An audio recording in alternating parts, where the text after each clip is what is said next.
Hey guys, it's Jenny here, and today I have my April wrap-up for you guys. And let me just tell you, I had a phenomenal reading month.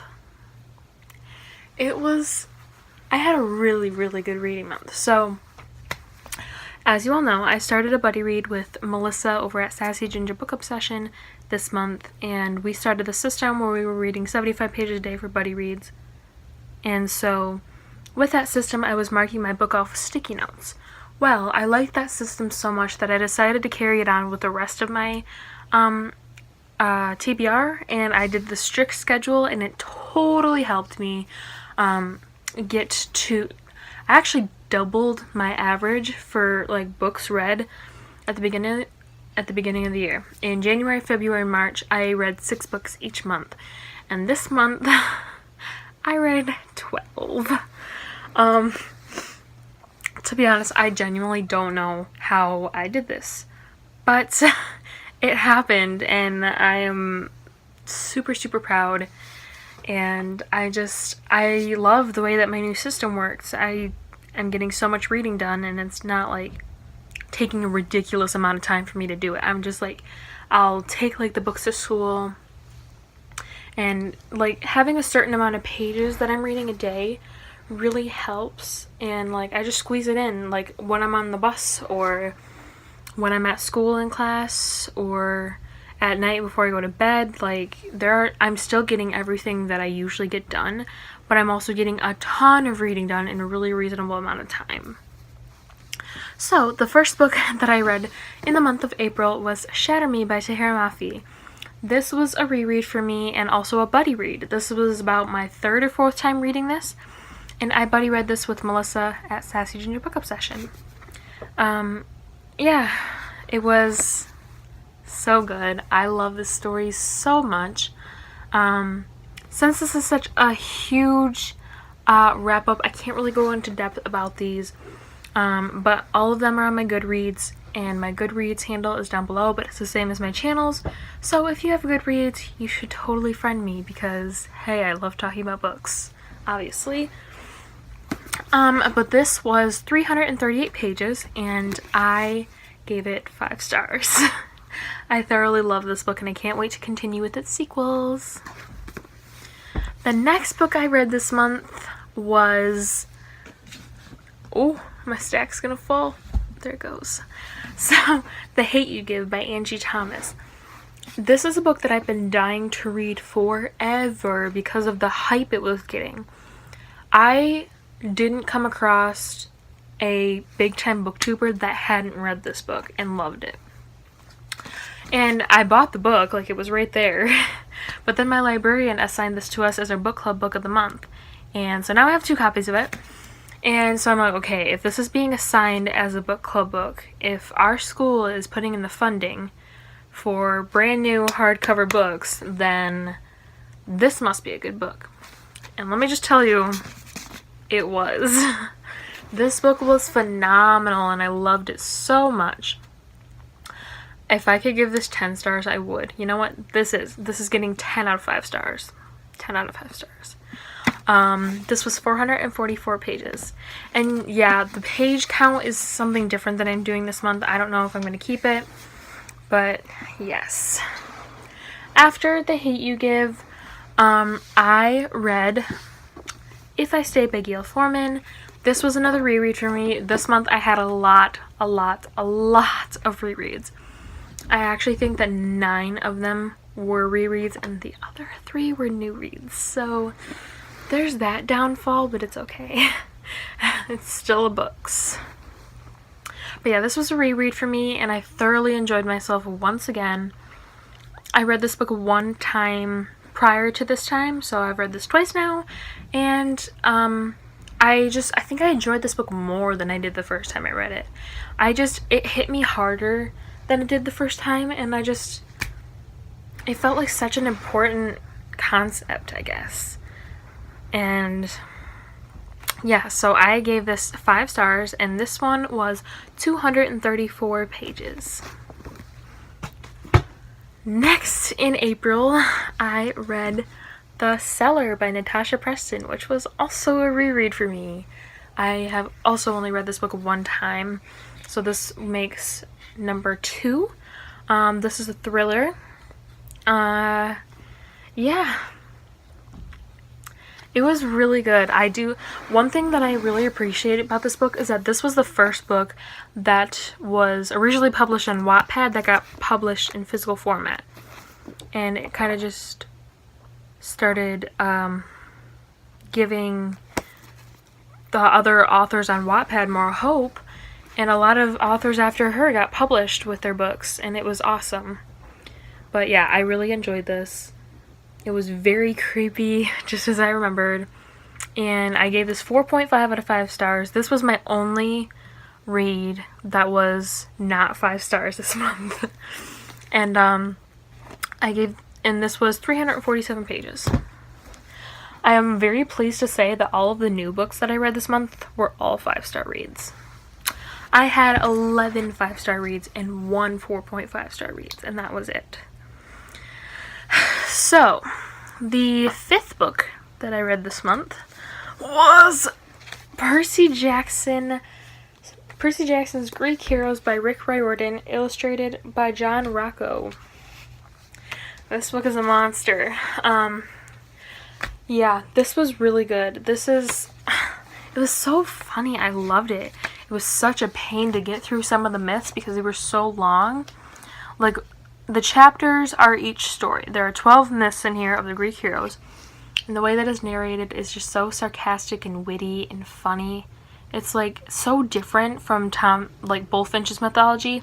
It's the same story and the same information, but it's executed so differently in a way that's like fun to read. And I just was laughing the whole time, but some of the chapters were a pain to get through. Like Hercules chapter is like 77 pages long, and I'm like, oh my god. Yes, so I read this, gave it 5 out of 5 stars, and this was 383 pages. Oh, the book is so heavy. The next book that I read this month was another reread. And that was Percy Jackson and the Olympians, The Lightning Thief by Rick Riordan. I've read this book so many times since the first time I've read it in 6th grade, and I just love it so much. It never, ever gets old for me. These characters will always have a special place in my heart, and obviously I gave this 5 out of 5 stars as well. And yeah, this one had 375 pages. Okay, next was my, I think, final new read for my reading career, which was Shadow and Bone by Leigh Bardugo. This book actually took me by complete surprise. I've been wanting to read this for a really long time because I wanted to get to Six of Crows and Crooked Kingdom up there. But I wanted to read the Grisha trilogy first so I had a better understanding of the world. And a bunch of people recommended that we should read the Grisha trilogy before the Six of Crows duology. And so I went ahead and got the whole series. And it took me a while to pick this up. Like, I've had this book for like a year and a half or something like that. But wanting to read it for like 2 years. And I finally picked it up this month. And at first I was kind of iffy because of like the language and the names. They're really complex. And the magic system was a little bit weird. But once I got into it, it was so good. And the ending was just, oh my god, the plot twist and the ending was so good. And just the relationships in it, it was, I can't wait to see what Siege and Storm is gonna bring to the series. But yeah, 5 out of 5 stars. This was 356 pages. Yeah, so I promise the page count also plays into the statistics for the month. Because each book is a different size, you know? So we're gonna see what I average page-wise, book-wise, star rating-wise. Yeah. So the next book was Percy Jackson and the Olympians, The Seat of Monsters by Rick Riordan. This is book 2, and I enjoyed this one so much. I've reread this series a ton of times, right? Well, all of the times that I've read this, I originally believed that book 2 was my least favorite out of the series. Well, this time around when I reread it, I realized that it is not my least favorite and that I really, really adore this book. And like, I don't know, I just enjoyed this reread of this one so much more than all the other times I've read it. And it was such a great experience. And once again, 5 out of 5 stars. This one was 279 pages. Next, I reread The Titan's Curse by Rick Riordan, which is book 3 in the Percy Jackson and the Olympians series. I also gave this 5 out of 5 stars, but I think I did come to the conclusion that this was my least favorite in the series now. I wasn't sure because I didn't really retain that much information from this book as much as I did with the others. Like, I could remember what was going to happen in all the other ones, and this one I had a vague idea, like I remember it a lot, but like, I just didn't really care as much as I did with the other ones. I still gave this 5 out of 5 stars. I still adore it. It's just my least favorite in this series, I think. But anywho, this one was 312 pages. Next one I read this month was yet another reread, and that was City of Bones by Cassandra Clare, book 1 in the Mortal Instruments series.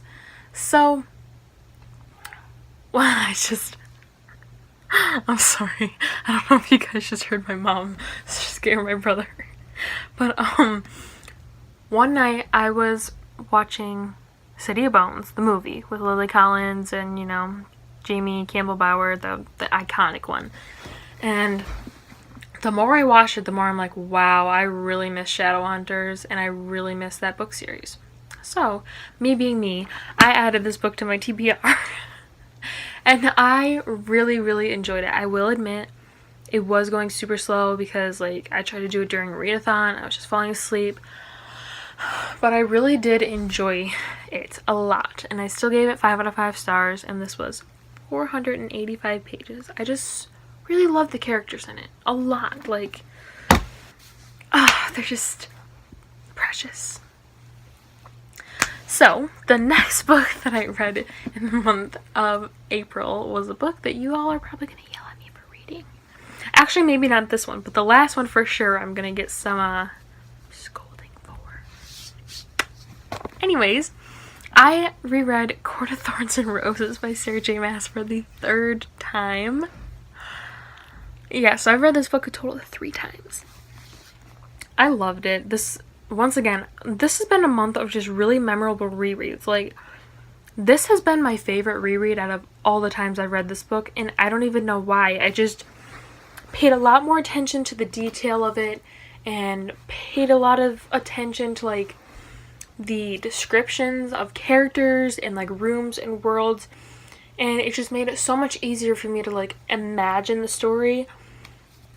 And that's something that I really enjoy doing with my books, is like being able to envision what's happening, and I could totally do that with this one. And with this reread, it was just so much more like I could picture it so much more clearly. And just the story itself hit me so much harder this time around than any of the other times. I actually cried at the end of this, which is something I've only done the first time, and the first time I only shed a couple tears. But this time I was like really crying there for a little bit. 5 out of 5 stars. This was 416 pages. So, the last book that I read in April is a book that you guys are probably going to yell at me for, but if you know me, you know that I really couldn't resist. And that is Chordoma and Fury by Sarah J. Maas. So, my excuse for this is that Echo Fast is coming out. Well, it came out today, and I'm going to be getting it soon. And I just had to reread the series before it came out. Please don't hate on me. It doesn't matter that I just read this book last month, or that I've read this book a total of 4 times now. This was the 4th time reading this book. Oh well. I practically have the whole thing memorized by now, but it's okay. It's okay. I just could never really get over how much I adore these characters and this story in general. Like, my heart is so full whenever I think of this book, except for the ending. The ending can choke. along with Tamlin and Ianthe and the King of Hybern. They can all just joke. I don't care. It's fine. It's fine. Anyways, the character development and the character development in this book is everything. The important characters like Feyre and Rhysand get the best development ever, and characters who can choke like Tamlin and Ianthe, they show their true colors, and it's great. And I just living for the relationships that were built in this book, and I'm not just talking about Faysand. I'm talking about like the relationship with Rhys and Cassian and Azriel, and the, like, his inner circle's relationship together. It was so awesome to see how they work together, and to see how Rhys really is like that the character that we thought was a really bad guy in Court of Thorns and Roses is actually just someone who's trying to protect his true family, and he's actually like the nicest guy ever. And oh gosh, the dialogue, everything that happens is just golden. It deserves all of the awards in the universe, and I will never not love this book. I'm actually gonna need another copy of this soon, because I have literally been beating the crap out of this book. It's getting ripped. Like, the bottoms are like folding. The bottoms are folding. It's getting ripped in a bunch of places. It has a little bit of water damage, and like the coloring of the spine is like fading. I want to get the UK covers, but off topic. I gave this book 5 out of 5 stars. Obviously, it's my favorite book. And this was 624 pages. So, in the month of April, oh, let's see if I can do this without killing myself. They are all here because I just put like 2 of them back. But I read a total of 12 books, and it brought me up a total of 4,593 pages. Yeah, I'm quite impressed with this. But yeah, I actually ended up reading 11 5-star reads and 1 4.5 out of 5-star reads. So I had a fantastic reading month this month. It was great, and I hope May is just as good, if not better. So yeah, thank you guys for watching. If you like this video, give it a thumbs up and subscribe and hit the bell if you'd like to be notified when I post new content. And as always, feel free to comment or email me. And if you'd like to know how I actually managed to read this many books, check out my how I schedule my reading video, and you can find out how I found the time to read. Even though I can be super busy occasionally, I still managed 12 books somehow, some way. Once again, thank you for watching. I hope you enjoyed.